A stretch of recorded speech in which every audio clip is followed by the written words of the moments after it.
Aujourd'hui, Chav Dalet, 24 Marcheshvan. On commence un nouveau siman, le siman Lamed Aleph, la lettre numéro 31. Cette lettre est complètement dédiée à l'idée de Hardout, l'unité, à Ahavat Israël, l'amour dans le peuple juif. Il est écrit dans le Zohar que la Shrina, quand elle est en galoute, eh bien la Shrina est malade. Quel rapport entre la Shrina et la maladie? L'Admour Hazaken veut nous l'expliquer. Il va nous dire que c'est pareil que pour un corps physiquement.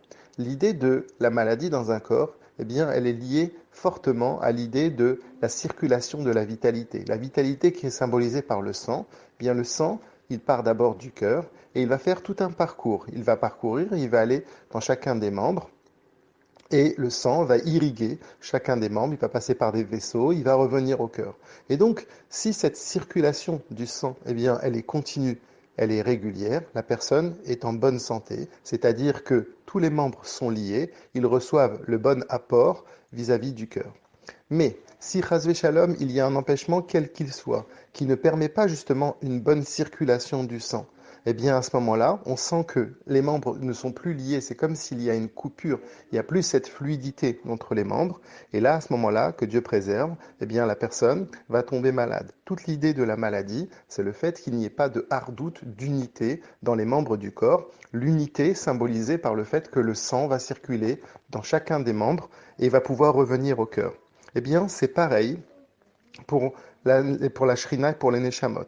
Les Neshamot sont comparés, Evrei des Shrinta, les membres de la Shrina. Et la Shrina, elle est comparée au cœur, comme dit David Ameller, Vetsur Levavi.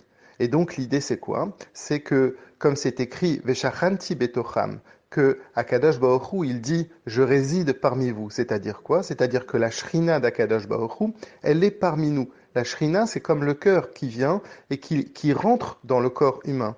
Et d'abord, Akadosh Baruch Hu, quand il a créé le monde, eh bien, il s'est habillé d'abord dans les Neshamot.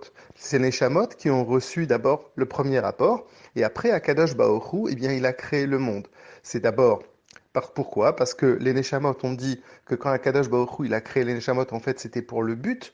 Alou Bemarshava, ils sont montés dans la pensée d'Akadosh Baruch Hu, et donc, alors que le monde, lui, a été créé par la parole d'Hachem. On sait que les 10 paroles ont créé le monde. Donc on a ici quelque chose. On a d'un côté les Neshamot qui sont la pensée d'Akadosh Baruch Hu et le monde qui est la parole. Donc on sait très bien que le plus profond, c'est d'abord la pensée et la parole, c'est le plus superficiel.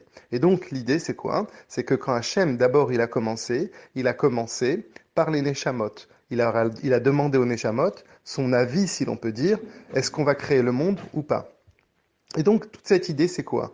Pour nous dire, finalement, que le cœur et la shrina, c'est exactement la même chose. Et donc là, si le cœur va faire en sorte que il va y avoir, si la shrina, elle va pouvoir passer dans dans chacune des neshamot, eh bien, comme il va l'expliquer plus tard, eh bien, tout va bien aller.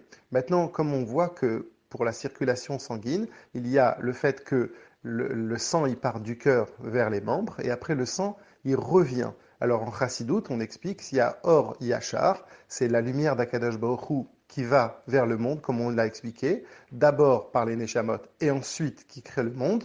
Et ensuite, il y a le Or Roser, la lumière qui retourne, c'est-à-dire du monde vers Akadosh Baruch Hu. C'est notre travail, le fruit de notre travail qui va faire que justement ce Or va pouvoir remonter vers Akadosh Baruch Hu. Et ça, c'est comparé au fait que la circulation du sang va aller de l'autre côté, c'est-à-dire que des membres, eh bien le sang va revenir vers le cœur. Donc, en tout état de cause, on voit bien ici qu'il y a un machal, une comparaison entre le cœur et la shrina, et les neshamot avec les membres du corps. Et donc, si toutes les neshamot sont toutes unies les unes aux autres, s'il n'y a pas, chas shalom, de sinatrinam, de haine, mais que tout le monde s'aime et qu'on a vraiment une union dans le Ham Israël, alors on arrive à une situation où on dit Atem nitzavi mayom, kulchem. On se tient tous ensemble, l'ifne Hachem Elokechem, devant Hachem, votre Dieu. Parce que l'on est kulchem, parce que l'on est tous ensemble, alors on peut arriver à l'ifne. L'ifne, en chassidoute, on explique que c'est l'idée dans le mot l'ifne, il y a pnimi, la pnimiout. Donc quand on est tous ensemble, eh bien à ce moment-là, On reçoit l'idée de la pnimiut, la profondeur, et donc le cœur n'est pas malade, la shrina n'est pas malade. Mais si, chas v'shalom, eh bien à ce moment-là, il y a de la sinatrinam, de la haine entre nous, alors à ce moment-là, on va atteindre, on va créer du mal chez la shrina, comme ça s'est passé dans la destruction du deuxième temple, puisque la destruction du deuxième temple, la raison c'était quoi? C'était qu'il y avait de la sinatrinam, il y avait de la haine entre les juifs, chas v'shalom. Que Dieu nous en préserve. Et c'est ça qui a provoqué la galoute. La galoute, c'est quoi l'exil? C'est que justement, que la shrina, que le cœur du Ham Israël, la shrina, eh bien, elle devient malade. Et donc, on comprend bien, le Admor Hazaken termine par cette idée-là, que quand on fait la tfilat toujours, on dit Somer Noflim, que Akadosh Baruch Hu, il arrive à relever ce qui tombe, refait Cholim, et il guérit les malades. On voit que c'est employé au pluriel. Somer Noflim au pluriel et Cholim au pluriel. Pourquoi? Parce que l'idée, c'est que quand on est pluriel, quand on est tous et qu'il n'y a pas d'unité, eh bien c'est là que ça vient l'idée de tomber. Quand on est tous ensemble, quand il y a une fluidité dans les membres du corps, eh bien il n'y a pas de maladie. Quand le Ham Israël est uni, à ce moment-là, la shrina, le cœur, notre cœur, la shrina, Kadosh Baruch Hu, il n'est pas malade, il est bien portant. Et donc c'est toute l'importance d'être Be'ahavat Israël, avec amour chacun d'entre nous, et Ardout Israël, qu'on soit tous unis.